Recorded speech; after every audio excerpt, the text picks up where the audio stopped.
Nyangkut batang kontainer campak dari mobil sehingga melintang di depan kantor BLK sore tadi. Membuat arus lalu lintas jadi terganggu karena tidak bisa dilewati pengendara. Sikok pengendara motor ngalami luka.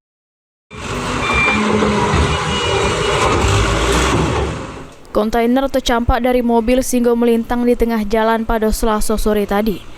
Arus lalu lintas pun jadi terganggu. Para pengendara yang nak melintas tidak bisa lewat. Kejadian ini terjadi di Jalan Residen Amaluddin depan kantor BLK. Diduga sang sopir melintas di Jalan Sako Baru ke arah Simpang Dogan, kemudian mengarah ke Patal ngelak ke pantauan polisi yang bersiaga di Simpang Kebon Sayur. Karena ada larangan truk besar tidak boleh melintas di Jalan Residen Najamuddin ke arah Patal Padawan Nari. Dari data yang didapat, sikap pengendara motor mengalami luka-luka serta dilari ke puskesmas.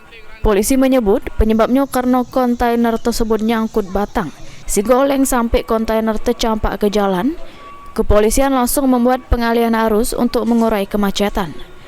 Mohon sehingga kontainernya oleng dan terjatuh, dapat menghalangi arus lalu lintas. Kemudian kita koordinasi dengan driver, dengan manajemen dari petugas, dibawa alat untuk evakuasi. Alhamdulillah barusan sudah selesai.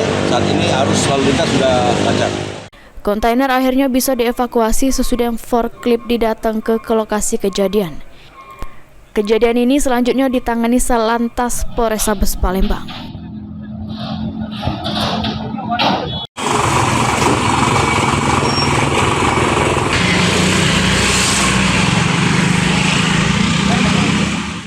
Mulyadi, PAL TV.